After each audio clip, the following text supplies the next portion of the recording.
ይሆናል። ሲጀመር የሰው አላህ Subhanahu Wa Ta'ala ለይሰ ከሚስሊ ሸይ የሰው ከሪም ሊባል ይችላል። የአላህ ቸርነትና የሰው ቸርነት ይለያያል። ሰው ቸር ሊባል ይችላል። የአላህ ቸርነት ደግሞ ይለያል። እነዛ ስሞች ሐሳቢ ምን መሰለ እሺ እነዚህን ስሞች ለራሱ አያውልም፣ ጀነራሊ አያውልም። ወይም ደግሞ የፈጣሪ ስሞች ስለሆኑ ባሪያ በሚለው ቅጥያ ስር ያውለዋል እንጂ ለራሱ እነዚህን ሪፈር እያደረገ አያውልም አይደል? ምንም ቢያውልም ችግር የለውም። ምን ጥያቄ ጋር ሂድ። ምክንያቱም ፍጹም የሆነ ባህሪ ሊይዝ የሚችለው አምላክ ነው። ለምሳሌ ቸርነት ካልኩክ ፍጹም የሆነ ቸርነትን የምታገኘው አምላክ ዘንድ ነው። ስስትነት የሌለው ቸርነት ማለት ነው። ሰው ጋር ግን ሰውን ቸርነት ስትል ስስትነት ያለው ቸርነት ነው ሰው ጋር ልታገኝ የሚችለው። ፍጹም የሆነ ቸርነትን አምላክ ጋር ነው የምናገኘው። ለዛም ደግሞ አላህን የምንለዋለን ቸር የሆነ ጌታ እንለዋለን። ያ ቸር ስንል ደግሞ ንፉግነት የሌለበት ነው። አይተዋል። የሰውም ባህሪ ከአምላክ ባህሪ ጋር አታገናኘውም። ከስም ደረጃ ስሙ ሊጠራ ይችላል፣ ግን ባህሪው የአላህ ባህሪ ሲፋዎቹ ከሰዎች ጋር በፍጹም አይገናኙም። እሺ ጥሩ። ከነዚህ ውስጥ ሁለቱ ስሞቹ ፈጣሪ ጅማሬ የለውም፣ ፈጣሪ መጨረሻ የለውም የሚል ነው ሁለቱ ስሞቹ። እሺ ቀጥ አልሐዩል ቀዩም። ኢየሱስ ደግሞ እንዲህ አለ፣ አልፋና ኦሜጋ እኔ ነኝ አለ።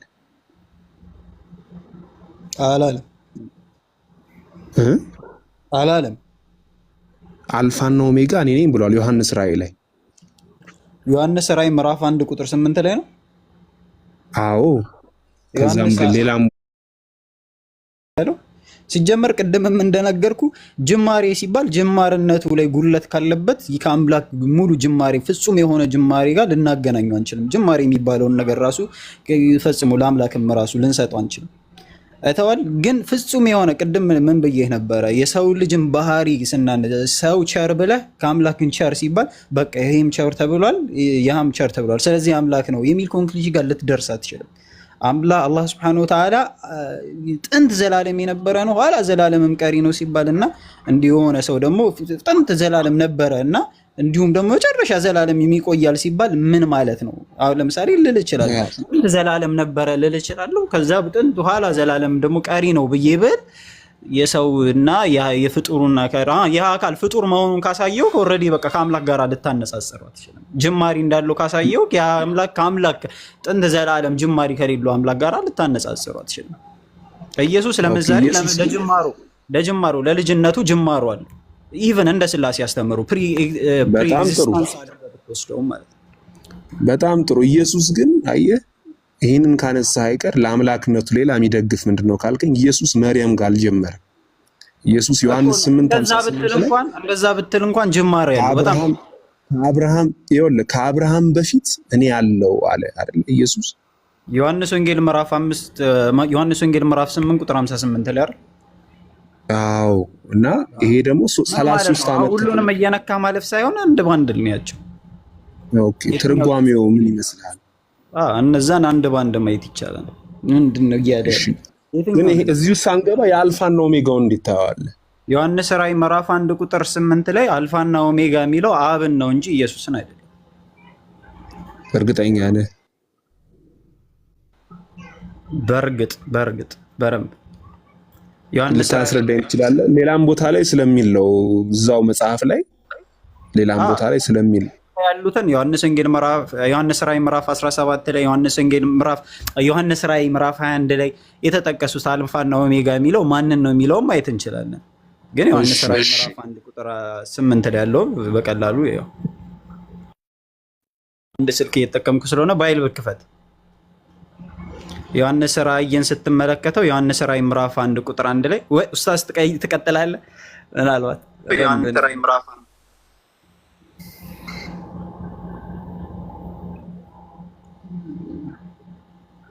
እሺ አለክ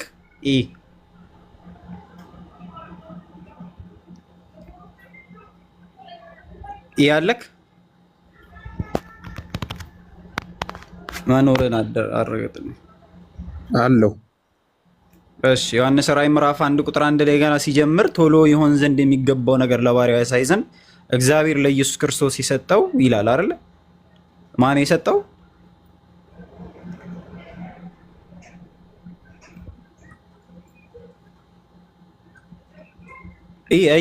ቃል በቃል እያወራን ነው የምንሄደው።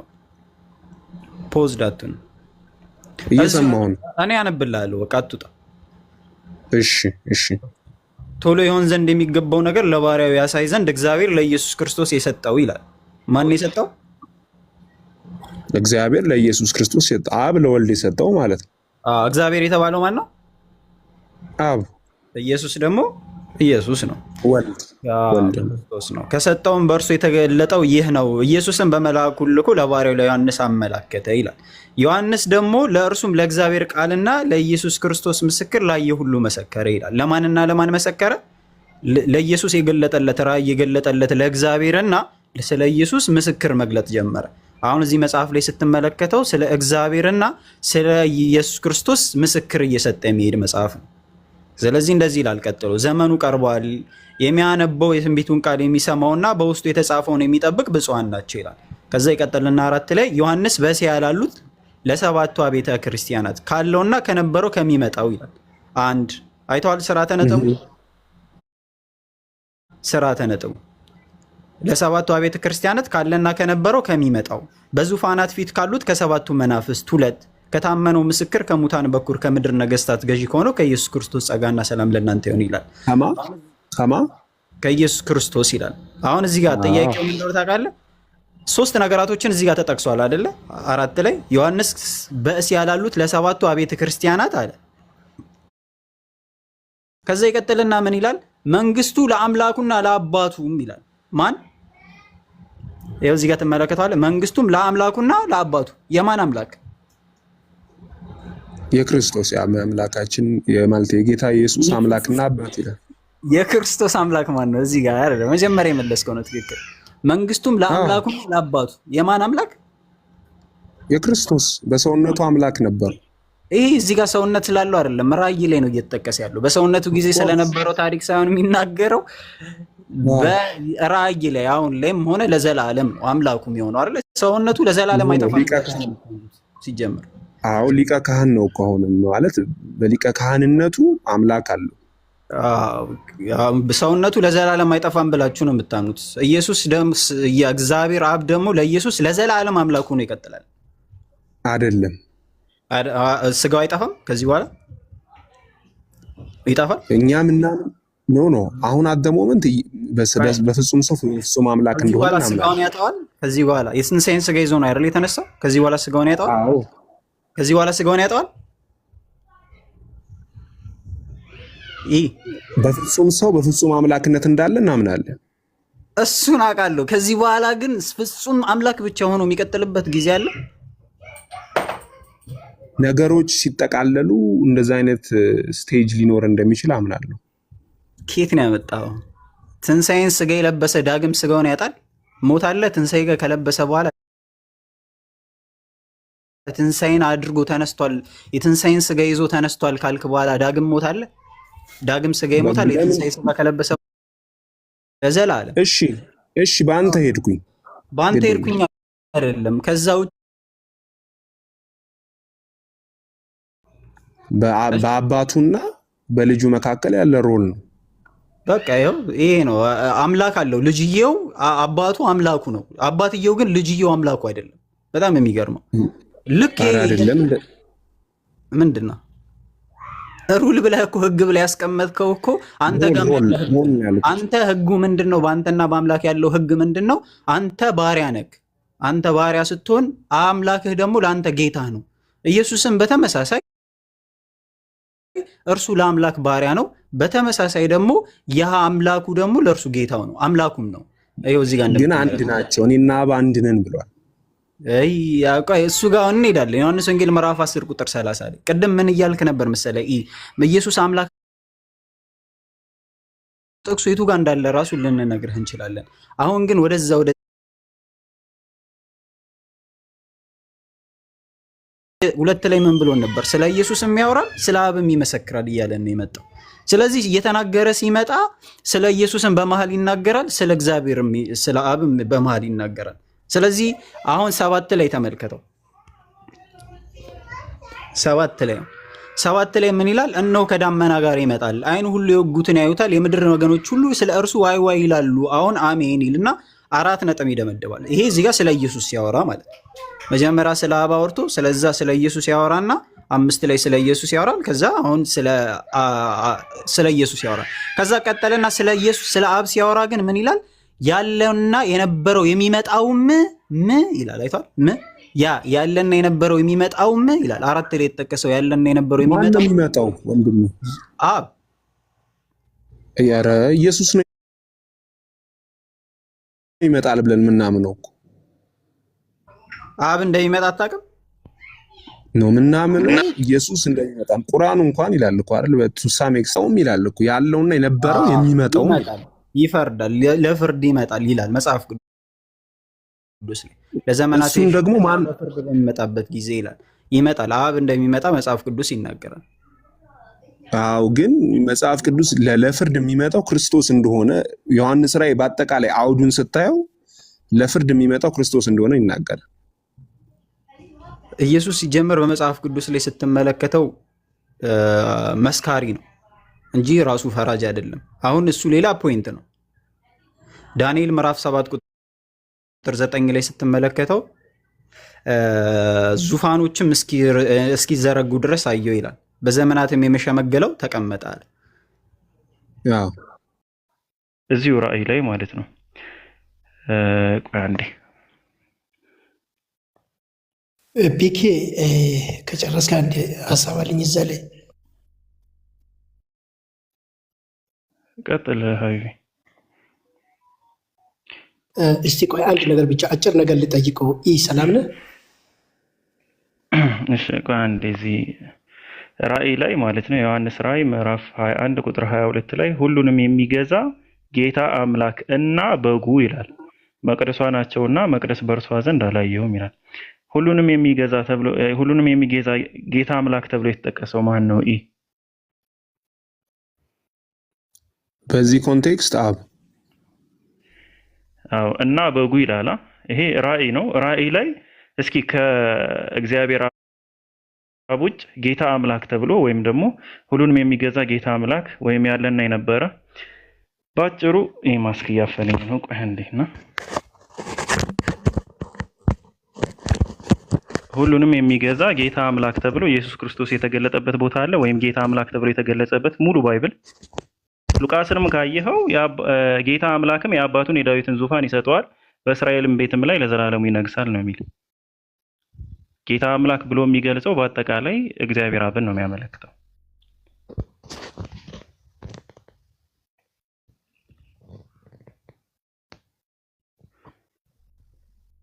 ይህ የምትፈልገው ነገር ካለ እኔ ከፍትልሃለሁ። እሺ ወደ ሌላ ቦታ አትሄድ። እንድከፍትልህ የምትፈልገው ነገር ካለ ከፍትልሃለሁ። 1:4 እና 1:8 ይመልስልኝ ራእይ ላይ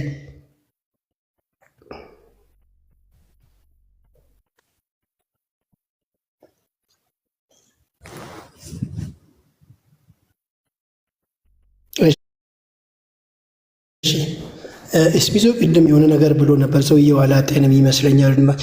ሰላም ነህ? አለው እግዚአብሔር ይመስገን። እዚህ ጋር 8 ቁጥር ላይ የሚመጣው ይላል ወይስ የሚመጣውም ይላል? ከሚመጣውም ምን አለች አይደለ? አዎ። እሺ በጣም አሪፍ። የሚመጣው ብልና የሚመጣውም ቢል በሁለቱ መካከል በቋንቋ ልዩነት አላቸው ወይስ አንድ ናቸው? እስኪ አስረዳኝ፣ ምንድነው ልዩነቱ? አይ መጀመሪያ አንተ ያረጋግጥልኝ። በዚህ ንግግር አንድ ነው ወይስ አይደለም? እኔ አሁን የተናገርኩት ምንድነው? አንደኛ ሁለት ነገር ነው የተናገርኩኝ። የሚመጣውም በሁለቱ መካከል አንተ እንግሊዝኛን ተጠቅመህ ዴፊኒቲቭ አርቲክል እና ኢንዴፊኒት አርቲክል በሚባለውም ተጠቅመህ ይሁን ንገረኝ። አንድ ናቸው ወይስ የተለያዩ ናቸው? በዚህ በንግግር ደረጃ ልዩነት ያመጣል ብዬ አምናለሁ። እንዴት? የሚመጣው ሲል ይሄ ነገር የታወቀ ነገር ነው ወይስ የታወቀ አይደለም? የሚመጣው ምስል ደግሞ የታወቀ ነገር ነው ወይስ ያልታወቀውን ነገር ነው የምንጠቀመው? እስቲ ንገረን፣ የምታውቅ ከሆነ። ካልሆነ እኔ ሄድልህ። እስኪ ንገረኝ። አይ አንተ ቀጥል። የትኛው ነው የሚታወቀው? የሚመጣው የሚለው ነው የሚመጣው የሚለው ነው የሚታወቀው? ለሚታወቅ ነገር የሚናገረው በግልጽ ጥያቄው አልገባኝም እውነት ለመናገር። እሺ ጥሩ ያው ኡስታዝ ተናገረ። ለመናገር ይፈልጋል መሰለኝ ኡስታዝ። እሺ ችግር ሐሳብን ጨርስና ኢንሻአላህ እኔ እቀጥላለሁ። ሐሳብን ጨርስ ማለት እሺ በጣም ትክክል። 1:4 ላይ የሚመጣው ብሎ የተናገረው አካል ኦልሬዲ ታውቋል ማለት ነው። በደንብ ስማይ። ያዛ 4 ላይ የተጠቀሰው አካል ኦልሬዲ ተነግሮ ታውቋል ማለት ነው። ስለዚህ አሁን እዚህ ጋር ምን ተጠቅሞ ሲናገር ያ እዛ ጋር የተነገረውም ለማንም ነው ያውልህ ኦልሬዲ ማለት ነው። እዛ ጋር ያየነው ማንን ነው? አብን ነው 4 ቁጥር ላይ ማለት ነው በቀጥታ ምክንያቱም ከሶስት አካላት አንደኛው አብ ስለሆነ ኢየሱስ ክርስቶስ ለብቻ ስለተናገረ።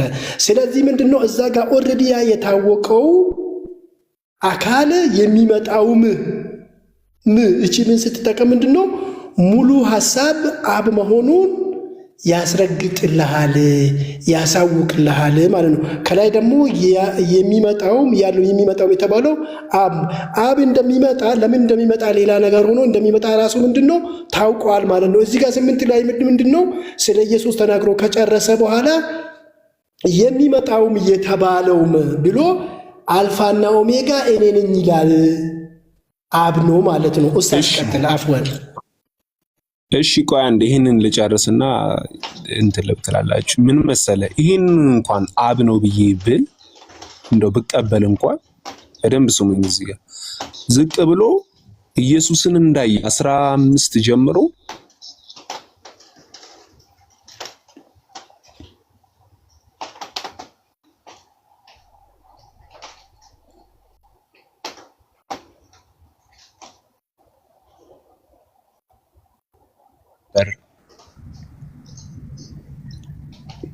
ይሰማል? ይቅርታ ይሰማል? ትሰማል? ወጣ ነበረ አሁን ተመልሰሃል። ትሰማል? ኦኬ ይሄ ለአብ ነው እንኳን ብትሉኝ ይቅርታ። አንዴ 15 ላይ ሄድልኝ 15 16 ላይ ቆይ 1:8 እንጨርስ ብኬ 1:8 ይደግ መጀመሪያ ምክንያቱም ህዝቡም ይሄ ቢያልቅም ላይ 1:8 ላይ ነውና ይሄ ቢያልቅም እንጨርሰው ያንን እንጨርሰው ግድ የለም። ይሄ እሺ ለአብ ነው ብዬ ልቀበልልህ። ይሄ ለአብ ነው ብዬ እስካሁን አልቀበልም። መቀበሎቻ ሳይሆን ድብና አድርጎ የሚያሳይ ነገር አለና ቆይ እስቲ አንዴ እኔንም እድሉን ስጠኛ። እሺ ላውራ እንዲገባ ማለት ነው። ራዕየ ዮሐንስ ምዕራፍ 1 ቁጥር 4 ላይ ሰላምና ጸጋ ለእናንተ ይሁን አለ። ከማን ፕሮ የሚል ነገር አለ። ከፍሮም የሚል ነገር አለ። ፕሮ ማለት በግሪክ ከማለት ነው። ካለ ከነበረው ከሚመጣው አንድ ከዛ ካይ ይላል ኤንድ ይላል። ከሰባቱ መናፍስት ይላል። ሰባቱ መናፍስት እነማን ናቸው? ራዕይ 8:2 ላይ ሰባቱ መላእክት ናቸው ሰባቱ መናፍስት የተባሉት። ራዕይ 5:7 ላይም አሉ ወደ ምድር የተላኩ የእግዚአብሔር ሰባቱ መናፍስት ተብለዋል። ራዕይ 4:7 ላይም እንደዛ ነው የሚናገረው። ራሱ በእግዚአብሔር ፊት የሚበሩት ሰባቱ መናፍስት ተብለዋል። ሰባቱ መናፍስት ካለ በኋላ ከዛ ቀጥሎ ካይ ይልና ኤንድ ይልና አፖ ይላል። ከዛ ከሙታን በኩር ለሆነው ከታመነው ምስክር ይልና ይቀጥላል። አሁን ራዕይ ዮሐንስ ምዕራፍ 1 ቁጥር 3 ላይ ስትመለከተው 3 ሀልዎቶች 3 ህልውናዎች ተጠቅሰዋል። ማማን ናቸው? ያለ የነበረ የሚመጣው 1 ሰባቱ መናፍስት 2 ከዛ ሶስተኛው እና የመጨረሻው ደግሞ ታማኙ ምስክር የተባለው የናዝሬቱ ኢየሱስ 3 ናቸው የተጠቀሱት። ሰላምና ጸጋ ለእናንተ ልክ ሮሜ 1 ላይ እንዳለው በእያንዳንዱ ከእግዚአብሔር ከአባታችን ከጌታችን ከክርስቶስ ሰላምና ጸጋ ለእናንተ ይሁን። አሁን ግን የተባለው ከማን ነው? ከ3 አካላቶች ናቸው። ሶስት እንትኖች ናቸው የተጠቀሱት ሀልዎቶች። አንደኛ የመጀመሪያ ያለ የነበረ የሚመጣው ነው። ሁለተኛው ደግሞ የሚመጣው ደግሞ ሰባቱ መናፍስት ናቸው። ሶስተኛውና የመጨረሻው ደግሞ ምንድን ነው? ታማኙ ምስክር የተባለው ነው። ስለዚህ እነዛን ትራይኮቶሚካል አድርጎ ካስቀመጣቸው በ3 ረድፍ ካስቀመጣቸው ራዕይ 1:8 ላይ አልፋና ኦሜጋ እኔ ነኝ ያለው የሆነ አካል ነው። ማን ነው ስንል ያለ የነበረው የሚመጣው ማለትም ራዕይ 1:4 ላይ ያለው ሁሉን የሚገዛ ጌታ አምላክ ራዕይ 21:22 ላይ ከበጉ ተነጥሎ የተቀመጠው ራዕየ ዮሐንስ ምዕራፍ 21 ቁጥር 22 ላይ ሁሉን የሚገዛ ጌታ አምላክና በጉ መቅደሷ ናቸው አለ። ናቸው የሚለው ነገር ኮፕላቲቭ ቨርቡ ሲንጉላር አይደለም፣ ፕሉራል ነው። በጉ ኢየሱስ ከሆነ ሁሉን የሚገዛ ጌታ አምላክ አብ ከሆነ ሁሉን የሚገዛ ጌታ አምላክ እና ያለ የነበረ የሚመጣው አብ እንደሆነ መረጃ ካገኘን ራዕይ 1:8 ላይ ያለ የነበረ የሚመጣው ሁሉን የሚገዛ ጌታ አምላክ እንዲህ ይላል አለ። ምን አለ? አልፋና ኦሜጋ እኔ ነኝ አለ ይላል። እንብላ ብዬ ብል ማን ነው እንብላ ያለው? ወሂድ እንብላ አለ ሲባል በቃ ወሂድ መሆኑ ይታወቃል። ስለዚህ ራዕይ 1:8 ላይ አልፋና ኦሜጋ እኔ ነኝ ያለው ማን ነው ስንል ያለ የነበረ የሚመጣ ሁሉን የሚገዛ ጌታ አምላክ ተብሎ ተቀምጧል ማለት ነው። ስለዚህ ራዕይ 1:8 ላይ በምንም አግባብ ሊሆን አይችልም። ታዲያ እንደዛ ከሆነ ያለ የነበረ የሚመጣ ሲል የሚመጣ የሚል ነገር አለው። አብ ይመጣል እንዴ ብለህ ጥያቄ ማቅረብ አይቀሬ ነው። ያም መመለስ አለብህ በባይብሉ ማለት ነው። ባይብል ላይ አብ ይመጣል የሚል ማስረጃዎች አሉ ወይ ነው? አዎ አሉ። ለምሳሌ ኤግዛምፕል ብለን ስንል ከብሉይ ኪዳን ቅድም ጠቅሶላል ዳንኤል 8:7-22 ላይ በዘመናት የሸመገለው እስኪመጣ ድረስ አለ። ማን ነው በዘመናት የሸመገለው የተባለው ስንል በዘመናት የተሸመገለው የተባለው አብ ነው። ምክንያቱም የሰው ልጅ የሚመስለው ወልድ በእናንተ ትምህርት በዘመናት ወደ ሸመገለው ቀረበና ስልጣን ምናምን ሰጠው። ያ በዘመናት የሸመገለው ደግሞ እንደሚመጣ ይናገራል። ዳንኤል ምዕራፍ 7 ቁጥር 13 እና 14 ላይ በዘመናት ወደ ሸመገለው ፊት ነው ያቀረቡት መላእክቶች ማንን? የሰው ልጅ የሚመስለውን ከሰማይ ደመናት ጋር ሲመጣ ማለት ነው። ስልጣን እንደተሰጠው ላይ ይናገራል። ስለዚህ የሰው ልጅ የሚመስለው ወልድ ከተባለ በዘመናት የሸመገለው የተባለው አብ ነው። የአዲስ ኪዳን ማስረጃ ይኖር ይሆን አብ እንደሚመጣ የሚያሳይ? እንዴታ! የቱ ጋር? የማቴዎስ ወንጌል ምዕራፍ 21 ቁጥር 34 ላይ የወይን አታክልት ባለቤት ነበር አለ። ከዛስ ባሮቹን ላከ፣ ባሮቹን ገደሉበታል። ከዛ በኋላ ደግሞ ልጄን ያፍሩት ይሆናል ብሎ ቁጥር 37 ላይ ልጁን ላከ ይላል። ከዛስ ልጁን ይሄ ነው ወራሹ ምናምን ብለው ወደ ውጭ አውጥተው ገደሉታል። ከዛ ምን አለ? ቁጥር 40 ላይ የወይን አታክልት ባለቤቱ ልጁን የላከው ባሮቹን የላከው በሚመጣ ጊዜ ምን ያደርግባቸዋል አለ? ይፈርዳል። ማን ነው የወይን አታክልት ባለቤት በሚመጣ ጊዜ የተባለው? ማቴዎስ 21:40 ላይ ማን የተባለው? የወይን አታክልት ባለቤት የተባለው ማን ነው? ልጁን የላከው ባሮቹን ሲልክ የነበረው ማን ነው? በአውዱ መሰረት ተመለስ። ሚት አድርጎኝ ነበር፣ ይቅርታ። ልክ ነህ፣ እስማማለሁ። አብ ሊፈርድ እንደሚመጣ አምናለሁ።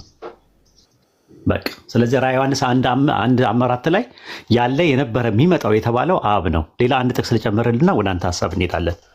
አንደኛ ዮሐንስ መልእክት ምዕራፍ 2 ቁጥር 29 ቁጥር 28 እና 29 በደንብ ይህንን ተከታተሉኝ ሁላችሁም፣ ሌሎቻችሁም አብ እንደሚመጣ የሚያሳይ ማስረጃዎች ነው።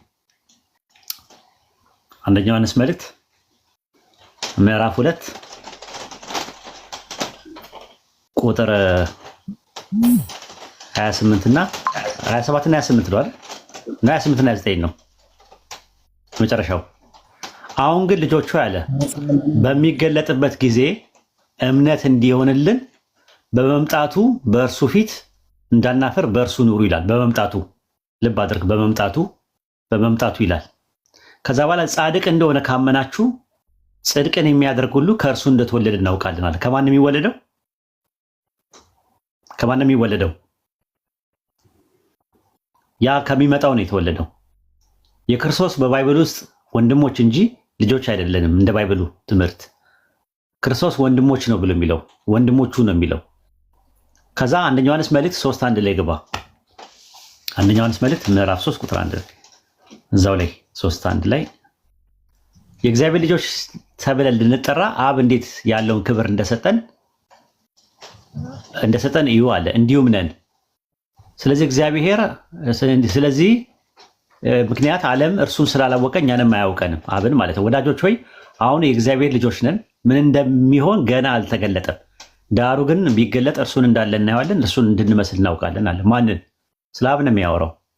የእግዚአብሔር ልጆች ተብለን እንድንጠራ አብ እንዴት ክብር እንደሰጠናል፣ ፍቅር እንደሰጠናል። አብ ራሱ ይመጣል፣ አብ ይገለጣል፣ ባሮቹ ፊቱን ያዩታል፣ መልኩን ያያሉ ወደፊት አብ ሲመጣ። ያንን ነው ራዕይ ዮሐንስ 1:8 ላይ ያለ የነበረ የሚመጣው የተባለው አልፋና ኦሜጋ ብሎ ያለው ያለ የነበረ የሚመጣው ነው። ያለ የነበረ የሚመጣው የተባለው ደግሞ ራዕይ 1:4 ላይ አብ ነው። አብ ደግሞ ከኢየሱስ ጋር በግራማቲካሊ ሊንጉስቲካሊ ተነጥሎ ነው ቁጭ ያለው። ይሄ መስላው ወደ አንተ መሄድ እንችላለን። እሺ ይሄ እስከ የሆነ ኤክስቴንት ነው ሊያሳምነኝ የሚችለው፣ ግን ዝቅ ብሎ እዛው 15 ላይ ብትሄድልኝ ፒኬ 14 ጀምሮ ብናነበው ስለ ኢየሱስ ነው የሚያወራው። 14 ጀምሮ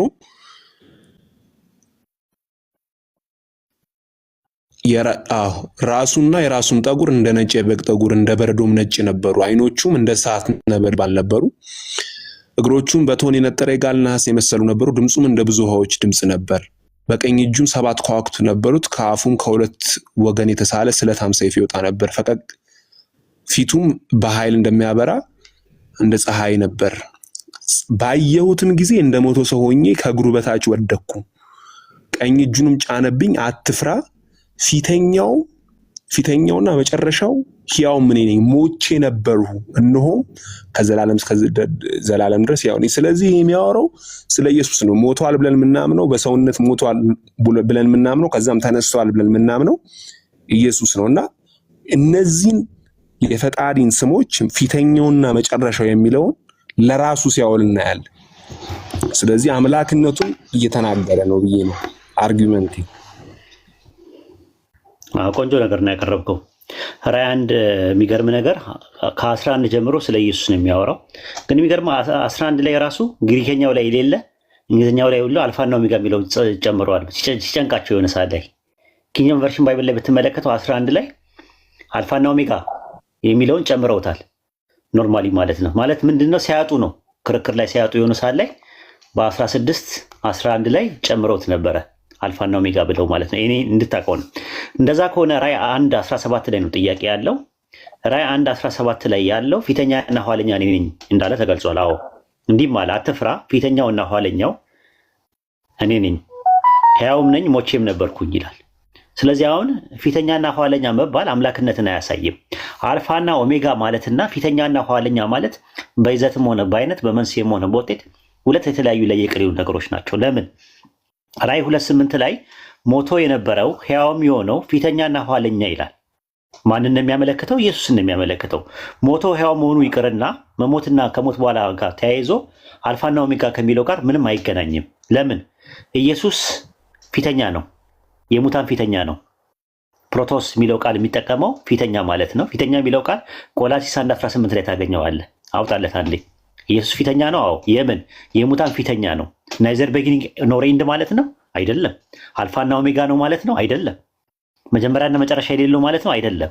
ቆላሲስ 1:18 ላይ እርሱ በሁሉ ፊተኛ ይሆን ዘንድ መጀመሪያ ከሙታን በኩር ነው አለ። በኩር ለሚለው ቃል ፕሮቶቶኮስ ነው የሚለው። አዎ። ስለዚህ የሙታን መጀመሪያ ነው። ፕሮቶቶኮስ ነው የሚለው። ፕሮቶስ ማለት ፊተኛ ማለት ነው። ቲክቶ ማለት ደግሞ ያው ከሙታኖች መካከል መጀመሪያ የተነሳው እሱ ነው ማለት ነው። እኔ ፊተኛ ነኝ ሲል ያንን ነው። ኋለኛ ነኝ ማለት ምን ማለት ነው ብለን ስንል አንደኛ ቆሮንቶስ ምዕራፍ 15 ቁጥር 45 ላይ የፊተኛው አዳም ሕያው ነፍስ ሆነ ተብሎ ተጽፏል። ኋለኛው አዳም ግን ሕይወትን የሚሰጥ መንፈስ ሆነ አለ። ኋለኛው ለሚለው ቃል ኤስካቶስ ነው የሚለው። ስለዚህ ኢየሱስ ከሞት ሲነሳ ፊተኛና ኋለኛ ሆነ። ኋለኛ አዳምና የሙታን ፊተኛ ሆነ። ከዛ ጋር አያይዞ ነው ለመናገር የፈለገው እንጂ አልፋና ኦሜጋ ከሚለው ጋር በፍጹም የሚገናኝ ነገር አይደለም። ኦኬ፣ እንደዛ ከተባለ ፊተኛና ኋለኛ የተባሉ ሰዎች አሉ ወይ ከኢየሱስ ውጪ? አዎ አሉን። ለምሳሌ ማቴዎስ ወንጌል 19:30 ላይ ያውጣለት። ማቴዎስ ወንጌል ምዕራፍ 19 ቁጥር 30 ላይ ብዙዎች አለ ፊተኞች ኋለኞች፣ ኋለኞች ፊተኞች ይሆናሉ አለ። ፊተኞች ለሚለው ቃል የገባው ቃል ፕሮቶኢ ነው የሚለው የፕሮቶስ ብዙ ቁጥር ነው። ኤስካቶኢ የሚለው ደግሞ ኤስካቶስ ለሚለው ብዙ ቁጥር ነው።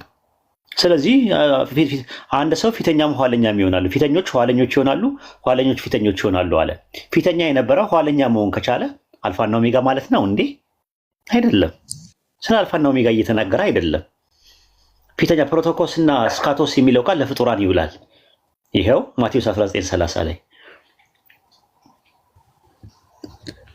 እሺ ምን መሰለህ፣ እዚህ ጋር ደግሞ የእናንተ ቅድም የተጠቀማችሁትን ልጠቀም እኔ የሚል አለ።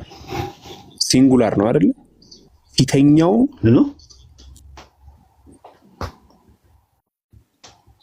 የመጀመሪያው የመጨረሻውም ነው የሚለው። አዎ ለምን ማለት ምንድነው አለ ቅድም ወልቤት ጥገኛ ምህላድ ነው አለ። ጥገኛ ምህላድ ነው ብሎ ነበር። አንተ አልገባህም። ራሱ እሱ ማለት ነው ምንም ለውጥ አያመጣም። ራሱ ማለት ምን ሲባል ጥገኛ ምህላድ ኤንድ የሚለውን የሚተካ ነው እና የሚለው ነው። ካይ ነው በግሪክ የሚባለው ፊተኛውና ኋለኛው ለማለት ፊተኛው እና ብለህ ስትም ጥገኛ ምህላድ ነው። ፒኬ ያስተማረ ነው ወይድም ካልኩ እንዲሁ ወይዱም እየተባለ ያለው። ስለዚህ ምን የምትለዋ ጥገኛ ምህላድ ሆና ናት የመጣችው፣ ሌላ ነገር አይደለም፣ የተለየ ነገር አይደለም። ስለዚህ ራዕየ ዮሐንስ ምዕራፍ 1 ቁጥር 16፣ 17 እና 18 ላይ ፊተኛና ኋለኛ የሚለው ናይዘር በጊኒንግ ኖር ኢንድ የሚለውን ወይም አልፋና ኦሜጋ የሚለውን አያሲዝም ማለት ነው። ኦኬ እንግዲህ ይሄ አንተ አመለካከት ይመስለኛል ከዘላለም ጋር የሚያያይዘው ሀሳብ ነው። ሞግተው ከመነሳት ጋር ነው የሚያይዘው አይደለም፣ ከዘላለም ጋር አይደለም የሚያይዘው። ከተነሳ በኋላ ከዘላለም ድረስ ሕያው ነኝ የሚለውን የፈለከው ከሱ ጋርም ይያያዛል። አንድ ላይ ነው ያስቀመጠው። ኦኬ ከተነሳ በኋላ ነው እንዴ? አማኞችም እኮ ወደፊት እኮ ከዘላለም እስከ ዘላለም ሕያው ነው የሚሆኑት። ማስረጃ ይኖር ይሆን? አዎ ራዕየ ዮሐንስ ምዕራፍ 22 ላይ ስትመለከተው ምን ይላል? ራዕየ ዮሐንስ ምዕራፍ 22 ቁጥር 5 ላይ ያው ከዘላለም እስከ ዘላለም ድረስ ይነግሳሉ ነው የሚለው። ከዘላለም እስከ ዘላለም እና ማለት እነሱ ናይዘር ቤጊኒንግ ኖር ኢንድ እየሆኑ ነው እንዴ? አልፋና ኦሜጋ ናቸው እንዴ? አይደለም። ስለነሱ እያወራ አይደለም። ከዘላለም እስከ ዘላለም የሚለው ቃል ሴማቲክ ሬንጅ ሆኖ ባይብል ላይ ይመጣል። ከሞት ከተነሳ በኋላ እንደ ባይብሉ ትምህርት ከዘላለም እስከ ዘላለም ድረስ ኢየሱስ ሕያው ነው። ያንን ነው የሚያሳየው። ኦኬ ስለዚህ የምታምኑት እናንተ ይሄ ስለ አምላክነቱ አይደለም ወይም ደግሞ አይደለም። በነገራችን ላይ ሀቢቢ በጣም የምነግርህ ነገር ራዕየ ዮሐንስ አጨቃጫቂ መጽሐፍ ነው። በታሪክ ውስጥ ቸርች ፋዘርስ ውስጥ የማይቀበሉት አሉ። የቂሳሪያው አሳቢዮስ፣ ጎርጎርዮስ ዘንዚናዙ፣ ጎርጎርዮስ ዘኑሲስ ብዙ የማይቀበሉት አለ። የሲትሮን የሚባል መናፍቅ ያዘጋጀው መጽሐፍ ነው ተብሎ ነው የሚባለው። ራዕየ ዮሐንስ የዮሐንስ ራዕይ ብቻ አይደለም ያለው። የጴጥሮስ ራዕይ የሚባል አለ፣ የጳውሎስ ራዕይ የሚባል አለ፣ የፊልጶስ ራዕይ የሚባል አለ፣ የበርተሎሜዎስ ራዕይ የሚባል ብዙ ራዕዮች ነበሩ የነበሩት። እነዛ ሁላ ተወግደዋል። ራሱ በጣም አጨቃጫቂ ነገሮች ድራማቲክ ናቸው። ግሪክ ውስጥ ያሉትን እንትኖች የሚያሳይ ነው ተብሎ አጨቃጫቂ መጽሐፍ የነበረ ነው። ቁርአን በነገራችን ላይ በጣም ደስ ያለኝ ነገር ስለ ራዕየ ዮሐንስ አያወራም። እኛ በራዕየ ዮሐንስ እንድናወራ ቁርአን እንትን ኮንፈርሜሽን አልሰጠንም። ለእናንተ ግን ማስረጃ ስለሚሆን ለእኛ መረጃ እንዲሆን እና ከእናንተ ጋር ዲያሎግ ስናደርግ ኢቨን ራዕየ ዮሐንስ መጽሐፋችሁ ራሱ አልፋና ኦሜጋ የሚለው የኢየሱስ ክርስቶስን አምላክ እንጂ ኢየሱስን አይደለም ብለን እየሞገትን ያለ ነው በዚህ ጉዳይ ላይ። ስለዚህ ራዕይ 1:8 ላይ ያየ ነው። ራዕይ 1:17 ላይ ያመጣ ራዕይ 1:17 ላይ ያመጣው ሴማቲክ ሬንጅ ነው። ሴማቲክ ሬንጅ መሆኑን የምታውቀው ሪላቲቭ መሆኑን አብሶሉት አለመሆኑን የምታውቀው በምን ያስቀምጠዋል? አልፋና ማን ነው ፊተኛና ኋለኛ የሚለው ቃል ማቴዎስ 19:30 ላይ ለሰዎችም ይውላል። ፊተኞችና ኋለኞች ብሎ ፕሮቶኢ ስካቶኢ። ፕሮቶኢ ማለት የፕሮቶስ ብዙ ቁጥር ነው። የስካቶኢ ደግሞ የስካቶስ ብዙ ቁጥር ነው ማለት ነው። ስለዚህ ሰዎች ፊተኛና ኋለኞች ስለተባሉ መነሻ የሌላቸው አልፋ መዳረሻ የሌላቸው ኦሜጋ ማለት ነውን? አይደለም ነው። ሌላው ያው ሱረቱ ሐዲድ ሁልጊዜ የሚጠቀስ ጥቅስ አለ።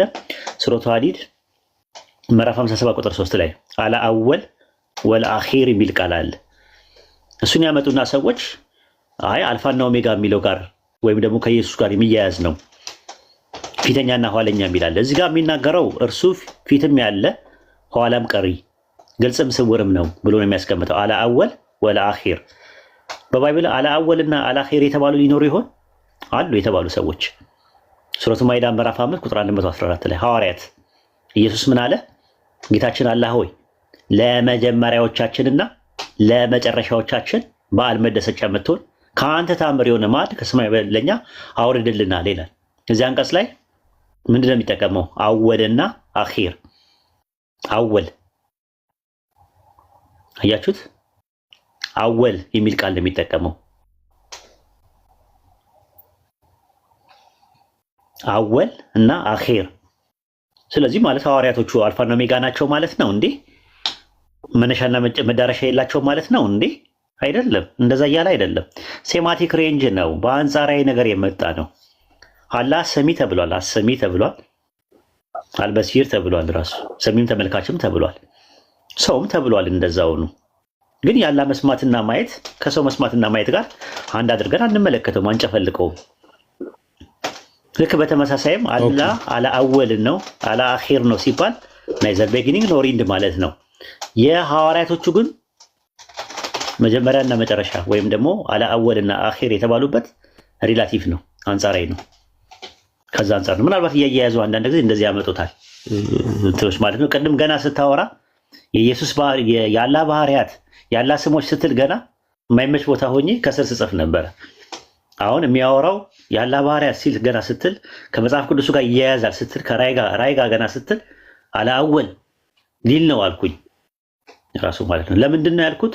ይህ ድሮ ነው የዛሬ 6 ዓመት 7 ዓመት የነበረ አርጊውመንት ነው። አሁን ለውጠውታል ክርስቲያኖች ብታጠና። አሁን ዘምኗል ጥያቄያቸው ራሱ ማለት ነው። የእኛም ጥያቄ ዘምኗል፣ የእነሱም መልስ ዘምኗል። የእኛም ጥያቄ ዘምኗል፣ የእነሱም ጥያቄ ዘምኗል፣ የእኛም መልስ ዘምኗል። አሁን ኮምፓራቲቭ ሪሊጅን በጣም ከፍ ብሏል ራሱ ማለት ነው። አሁን ከዱቤ ወጥተዋል። ሰው ከዱቤ ወጥቶ በቃ በራሱ ነው መግዛት የጀመረው። ከችርቻሮ ወጥቷል ሰው በአሁኑ ሰዓት። ከጉሊት ወደ ጉላት ሄዷል በአሁኑ ሰዓት ሰው። ከጥቃቅና አነስተኛ ወደ ኢንዱስትሪ ውስጥ ነው የገባው ሰው። ናይ ለማለት ፈልጌ ነው። ፒኬ ሉጣ እኔ ይቅርታ ሳትሄድ ወሂድ። እሺ እዚህ ጋር ግን በእንግሊዘኛው ሳነበው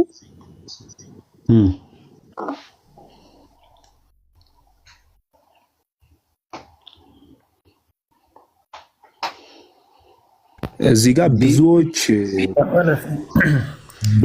እዛ አሁን ነበር አይሰማም። እሺ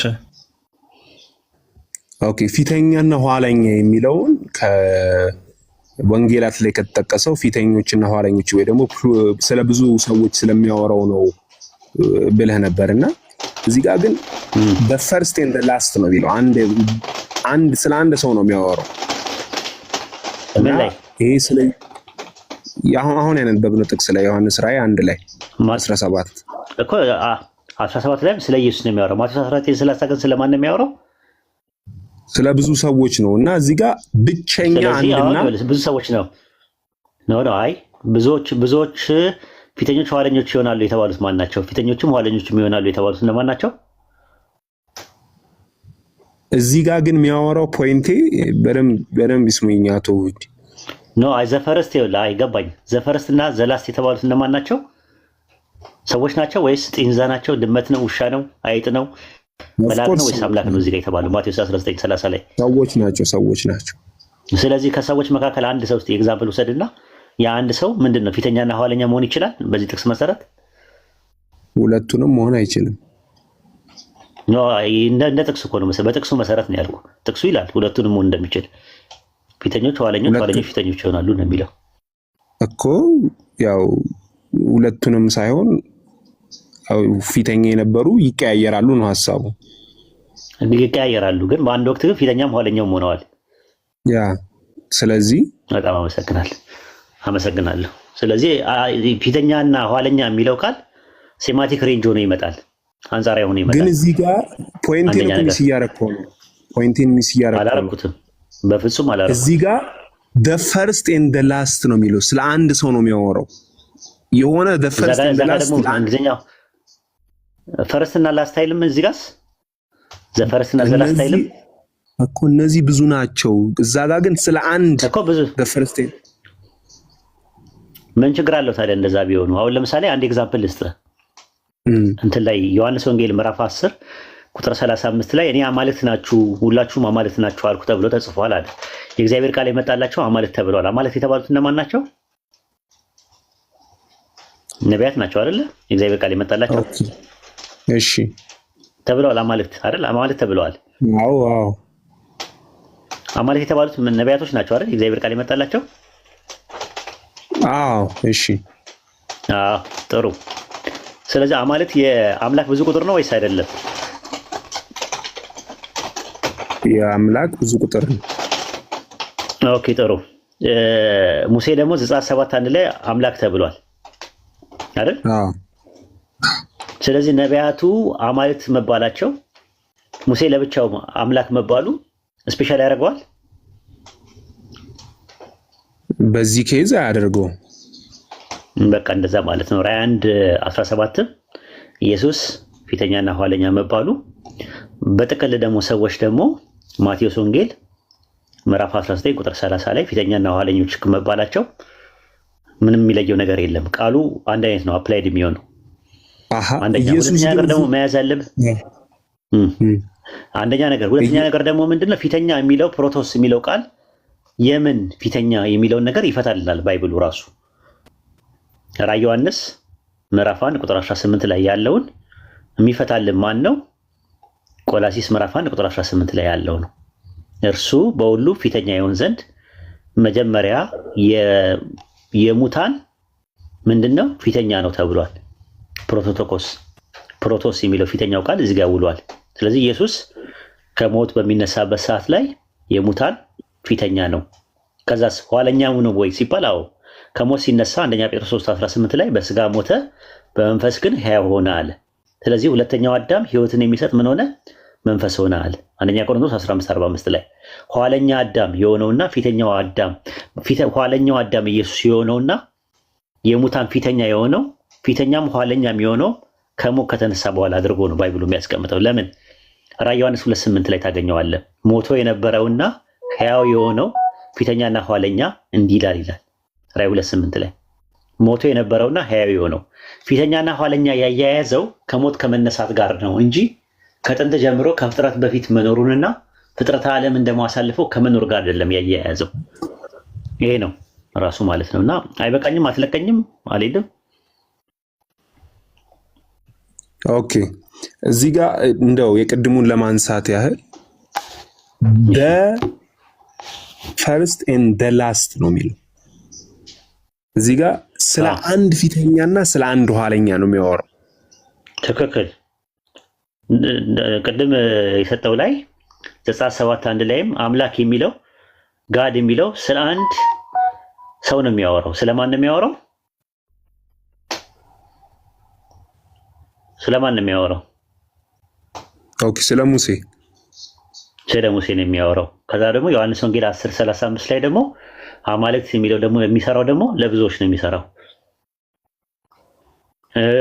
ራዕይ ዮሐንስ 1:17 ላይ ደግሞ ፊተኛና ኋለኛ የሚሰራው ለአንድ ነው የሚሰራው ለኢየሱስ። እንደገና ደግሞ ላይ ማቴዎስ ወንጌል ምዕራፍ 19 ቁጥር 30 ላይ ደግሞ ለብዙ ሰዎች ፊተኛና ኋለኛ የሚለው ለብዙ ሰዎች ይፍጠራል። ስለዚህ አሁን ያመጣው አርጊውመንት ቴዎሎጂካል ፋክተር የለውም፣ ቴዎሎጂካል ኢምፕሊኬሽን የለውም፣ ሎጂካል ፋላሲ ያለው ራሱ ማለት ነው። ምንም የሚያመጣው ነገር የለም። ቴዎሎጂካሊ ምንም የሚያመጣው ነገር የለም። ማተር አላመጣም። ቴዎሎጂካል ማተር ያመጣል ካልክ ሊንጉስቲካሊ፣ ግራማቲካሊ፣ ኮንቴክስቹዋሊ እና ቴክስቹዋሊ የሆነ አፕሮች ተጠቅመ መሞገት አለብህ እንጂ ይሄኛው እዚህ ጋር ስለተጠቀመ እዚህ ጋር መጠቀም አለበት እዚህ ጋር ስፔሻል ያደርገዋል ምናምን የሚባል ነገር የለውም ራሱ ማለት ነው። በነገራችን ላይ እኔ ትል ነኝ ያለ ነብይ ታውቃለህ? በባይብል ውስጥ አላስታውስም። እኔ ትል ነኝ ያለ አንድ ነብይ አለ። ትል ነኝ ያለ በባይብል ውስጥ እኔ ትል ነኝ ያለ ነብይ አለ? አንድ የምታውቀው ነብይ አለ ከአንድ ነብይ ውጪ? እኔ ትል ነኝ ያለ አንድ ነብይ የለም ከአንድ ነብይ ውጪ። ስለዚህ ያ ነብይ አምላክ ነው፣ አምላክ ነው። አሃ እሺ፣ አዎ ያ ነብይ አምላክ ነው። ይሄ ያው ዳዊት የሚባለው አምላክ ነው። አምላክ አይደለም፣ ፈጣሪ ነው። አይ ፈጣሪ ነው ብለን ምንም ያው አባባል ነው እሱ። እሺ ያው ትል ነኝ ብሏል። ትል ነኝ እስቲ ከዳዊት ውጪ እኔ ትል ነኝ ያለ አምጣ። አንተ ከዳዊት ውጪ እኔ ትል ነኝ ያለ አምጣ።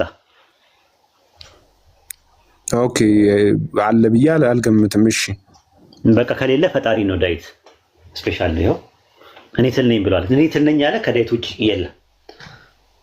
ስለዚህ ዳዊት ፈጣሪ ነው። ከነብይ መካከል እስቲ አንድ ነብይ አምጣ። እኔ ትል ነኝ ያለ ነብይ አምጣ። የለም። ስለዚህ ዳዊት ምንድነው? ፈጣሪ ነው። አልገባኝም ሐሳቡ እኮ አንድ ነገር የተነገረ ነገር ለአንድ ነገር ብቻ አገልግሎት ላይ ስለዋለ ያንን አካል ስፔሻል አድርጎ ያሳያሉ ወይ ነው? አሃ እዚህ ጋር እኮ ቅድም ማን ነው እንደውም አንስቶታል። ለሰውነት ስናውለውና አንድ ነገር ለአምላክነት ስናውለው ይለያያል አይደል?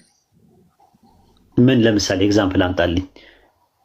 ለምሳሌ እዚሁ the first and the last የሚለው ለክርስቶስ ሲውልና ለነዚህ ለሰዎች ሲውል ይለያያል። አይለያይም። እኔ ፕሮግራማቲካሊ አሳየው። ፊተኛና ኋለኛ የሚለው አንደኛ ለፍጡራን የመጣበትን ይሄኛው እዚህ ጋር የመጣው ነገር ምንም ኦንቶሎጂካሊ ማተር አያደርግም። ምናልባት ሜታፊዚካሊ ማተር ሊያደርግ ይችላል። ኦንቶሎጂካሊ ግን አያሳይ። ኢየሱስ ክርስቶስን ምንም ከፍ የሚያደርገው ነገር የለም። ኦኬ እንደዛ ነው የምታምነው እንግዲህ። ለምን መሰለህ? አዎ እንደዛ ነው። ለምን መሰለህ? እንደዛ ብዬ የምልበት የራሴ ምክንያት አለኝ። ለምሳሌ እንትን ላይ ስትመለከተው ማቴዎስ 1:18 ላይ ገባ። ማቴዎስ 1:18 ላይ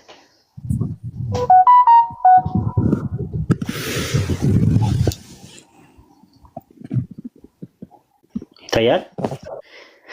የኢየሱስ ክርስቶስ ልደት እንደዚህ ነበር ይላል። ኢየሱስ ልደት አለው?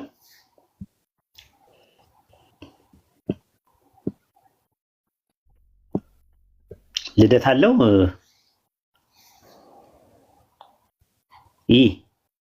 አቤት ልደት አለው ወይ ኢየሱስ? ማቴዎስ 1:18 ላይ ባለው ጥቅስ መሰረት አለው ማለት ነው። አለው መጽሐፍ ቅዱስ ካለ አለው። ምን ማለት ነው ልደት አለው ማለት? የተወለደበት ቀን አለው ማለት። እንደዛ ነው የምታስበው? ምን ማለት ነው? እሺ ምን ብለን የተረዳው? ጥሩ ጌኔሲስ ነው የሚለው ግሪከኛው ቃል ምን ማለት እንደሆነ ላሳይ። ዘፍጥረት 2:4 ላይ ያወጣለት። ዘፍጥረት 2:4 ላይ ያወጣለት። እግዚአብሔር አምላክ ሰማይና ምድርን ባደረገበት ቀን በተፈጠሩ ጊዜ የሰማይና የምድር ልደት ይህ ነው ይላል። ምን ማለት ነው? የሰማይና ምድር ልደት አላቸው? ኦኬ ፍጥረታቸውን ልትለኝ ነው? ልደት አላቸው ወይ? ልደት አላቸው። የሰማይና የምድር ልደት ይህ ነው ይላል። ጌኔሲስ ግሪክ ሰብትጀንት ተመሳሳይ ቃል ነው የሚጠቀመው። ሰማይና ምድር ልደት አላቸው ወይስ የላቸውም? የነበሩበት ቀን አለ።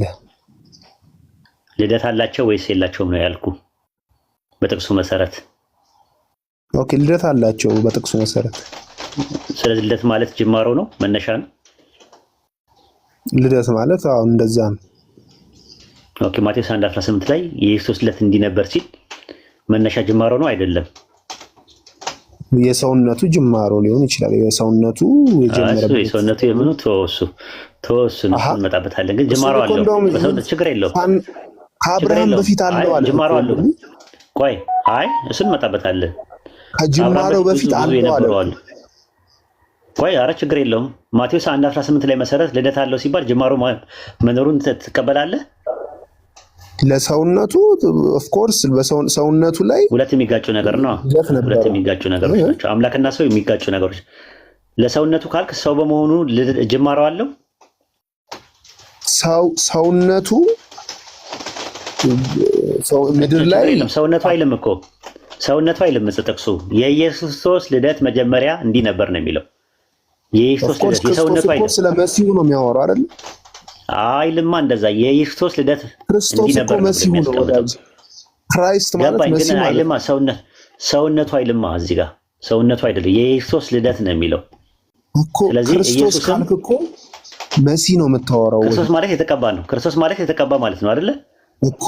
መሲሁ ማለት ነው እኮ። መሲህ ማለት በዕብራይስጥ ነው ማሺያህ፣ የዕብራይስጥ ክርስቶስ በግሪክ ሰብቱጀንት ሁለቱም እኮ የተቀባ ማለት ነው አይደል? የተቀባ አዎ፣ መሲሁ ማለት ነው እኮ። መሲህ ማለት እኮ የተቀባ ማለት እኮ ነው። ሌላ ምንድን ነው የምታገለባበጠው? አንዴ በግዕዝ ታደርገዋለህ፣ አንዴ በአማርኛ እኮ። ሰው ክርስቶስ ማለት መሲህ ማለት ነው ትርጉሙ።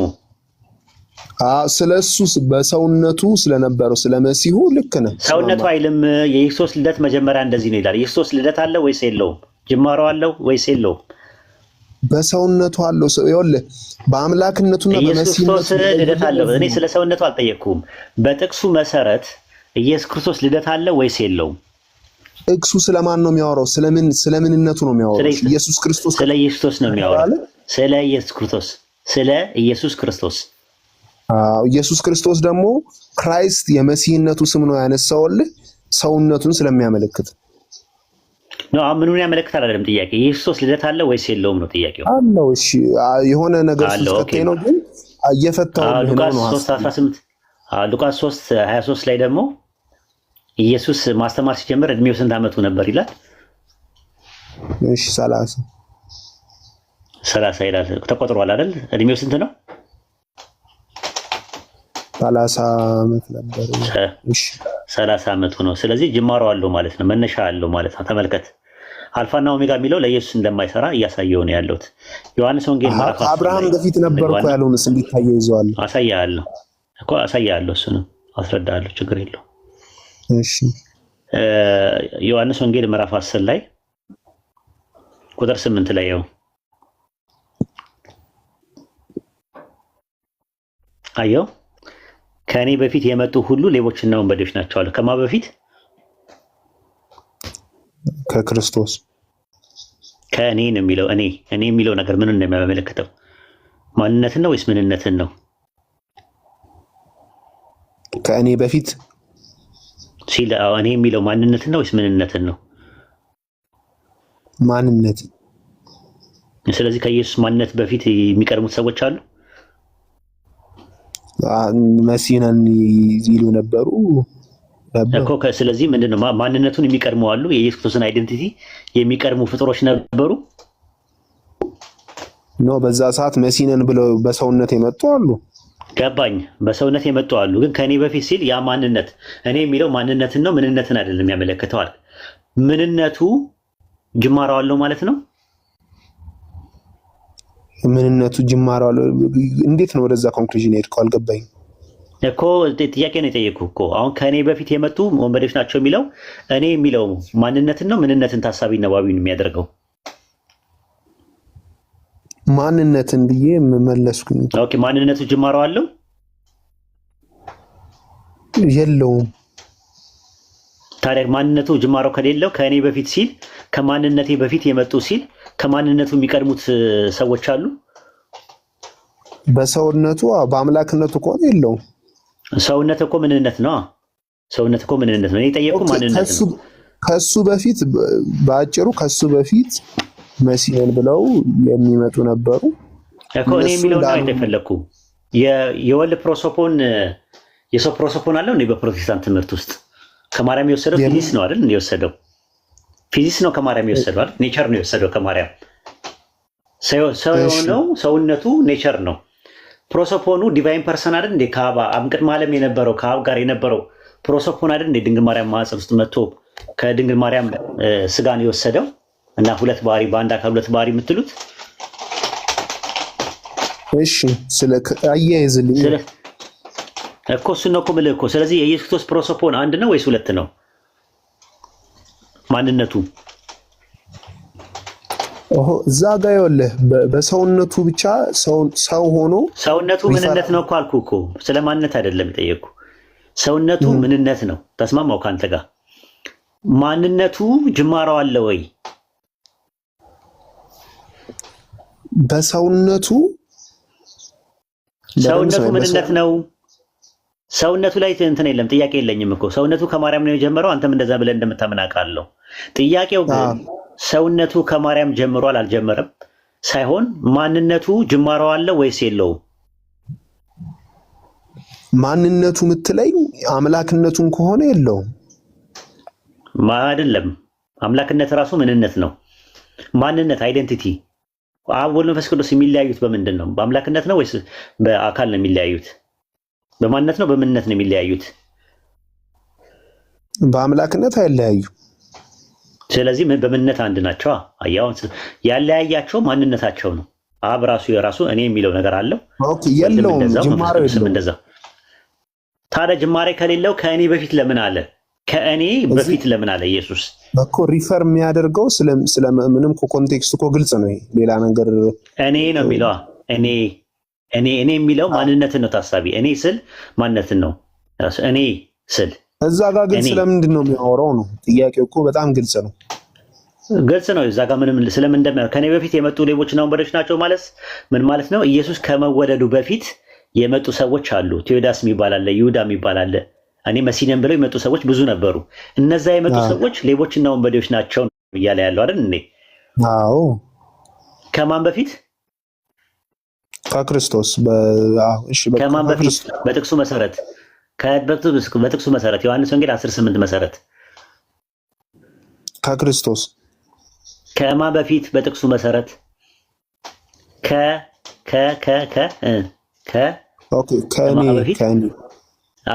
እኔ ምንን ነው? ማንነት ነው ወይስ ምንነት ነው? ማንነት እያልኩ። ስለዚህ ማንነቱ ጅማሮ አለው። ቀድሞት የመጡ አሉ ከማንነቱ። ቅድም እኮ እየዞርን ነው። በሰውነቱ እያወራ የነበረው ሰውነት አላልኩም እኔ። ሰውነት ምንነት ነው። ሰውነት ምንነት ነው። የእናንተ ትምህርት ጋር ይጋጫል። ሰውነት ምንነት ነው። አይና ሂፖስታቲስ ነው የምትቀበሉት። ሂፖስታቲስ አንድ ነው ብላችሁ ነው የምታመኑት። ዲቫይን ሂፖስታቲስ ነው። ከሰው የወሰደው ምንም ነገር የለም። ምንነት አሁን ሰውነት ምንነት ነው። እኔ ጠየኩ ያለሁት ስለ ማንነት ነው የጠየኩ። ስለዚህ ማንነቱ ኢየሱስ ምንነቱ ጅማሮ እንዳለው ነገርከኝ። ሰውነቱ አልከኝ። ኦኬ፣ ሰውነቱ እንደዛ ከሆነ ከኔ በፊት የመጡ ሌቦችና ወንበዶች ናቸው ካለ የኢየሱስ አይደንቲቲ ወይም ማንነቱ ጅማሮ አለው ወይ? እኔ ማንነት ነው ልትለኝ ነው። እኔ ደግሞ የምልህ እኔ ያለበት ፖይንት ስቲል ከሰውነቱ ነው ፖይንት። እዚህ ጋር ልንስማማ አንችልም እንዴ? ሰውነት እኮ ምንነት ነው። ሰውነት እኮ ምንነት ነው እኮ በሰው። እኔ ግን ማንነት ነው። ኤጎ ምንድን ነው? ኤጎ ምንድን ነው? ኤጎ ፕሮሶፖን ነው ወይስ ኡሲያ ነው? ኦኬ፣ እስኪ ተርጉምልኝ። ኤጎ ማለት እኔ ማለት ነው። ኡሲያ ማለት ባህሪ ነው። ፕሮሶፖን ማለት ደግሞ ማንነት አካል ማለት ነው። እኔ የሚለው እኔ፣ አንተ፣ እርሱ ተውላጠ ስሞቹ ወይም ደግሞ የመደብ ተውላጠ ስም የሚባሉት ምንን ታሳቢና ዋቢ የሚያደርጉ ናቸው። የሚያወራ ይነግርሃል። ስለ ኮንቴክስት አይደለም የጠየኩ፣ ስለ ቃላት ነው። መጀመሪያ የቃላት ፍቺ ላይ ነው እየተነጋገርን ያለ ነው።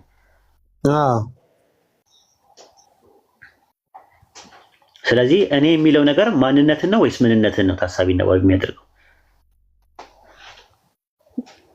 ተነጋገርን እኮ እሱን ማንነት ነው ብዬ ነው ማምነው። እሺ፣ ከማንነቴ በፊት የመጡ ሲል ማንነቱን የሚቀድሙ የመጡ ሌቦችና ወንበዴዎች አሉ ወይ እኮ? ይኸውልህ፣ ስለዚህ ምን እያልከኝ ነው? አሁን ፖይንት ምንድን ነው? እስኪ አስረዳኝ። ማንነቱ ጅማሮ አለ ወይስ የለውም? እዚህ ጋር ማንነቱ እያለ ነው። ስለዚህ ማንነቱ ጅማሮ አለ። ግን ኮንቴክስቱ እዚህ ጋር የሚለው በሰውነቱ ነው። በቃ ነው። ሰውነቱ አይልማ። ሰውነት ምንነት ነው ብያለሁ እኮ።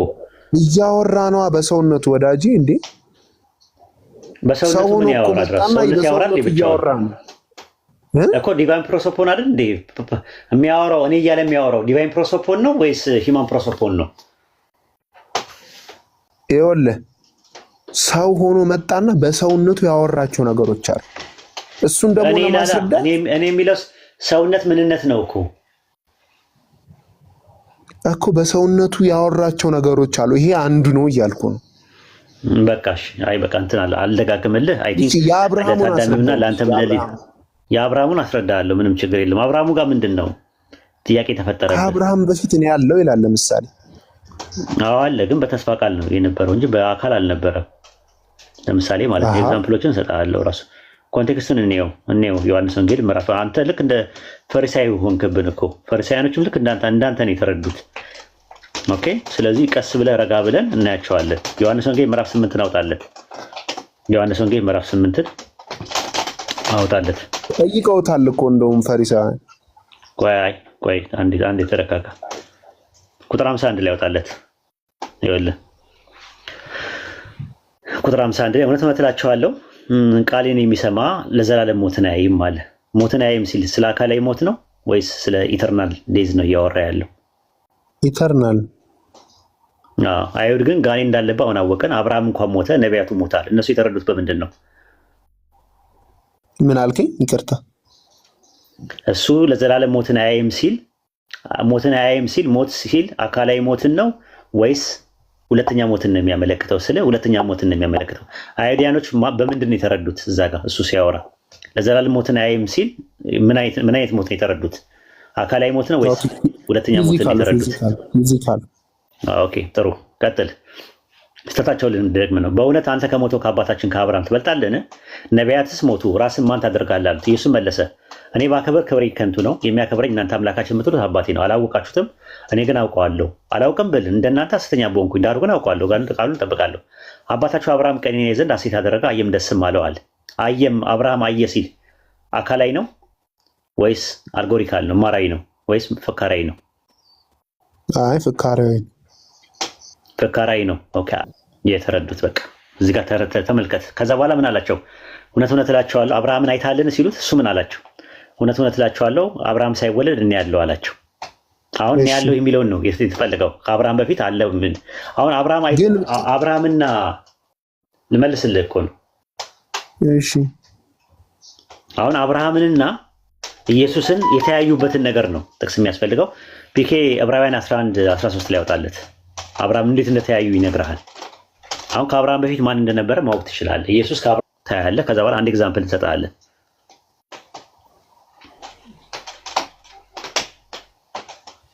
ይታያል። እነዚህ ሁሉ አምነው ሞቱ አለ። እነማን ናቸው እነዚህ ሁሉ አምነው ሞቱ የተባሉት? ከላይ ከአቤልና ኖህ ምናምን ነገር ነው አይደል? ከአብርሃም በፊት የነበሩ እነማን ናቸው የተጠቀሱት? እሺ እነዚህ ሁሉ አምነው ሞቱ አለ። የተሰጣቸውን የተስፋ ቃል አላገኙትም አለ። ማንን ነው የተስፋ ቃል የተባለው? ማን ነው እዚህ ጋር? ክርስቶስ አይደል? አዎ። ዳሩ ግን ከሩቅ ሆነው አዩትና ተሳለሙት ይላል። እንዴት አድርገው ነው ያዩት? ከሩቅ ሆነው አዩትና ተሳለሙት። አላገኙትም እነሱ የተሰጣቸውን የተስፋ ቃል። ከሩቅ ሆነው አዩትና ተሳለሙት አለ አይደል? ሰላምታ ሰጡት ይላል። ማንን ነው ከሩቅ ሆነው አይተው ሰላምታ የሰጡት? ክርስቶስን። በምን ደረጃ ነው ያዩት? አልገባኝም ጥያቄ። እነዚህ ሁሉ አምነው ሞቱ፣ የተሰጣቸውን የተስፋ ቃል አላገኙትምና አለ።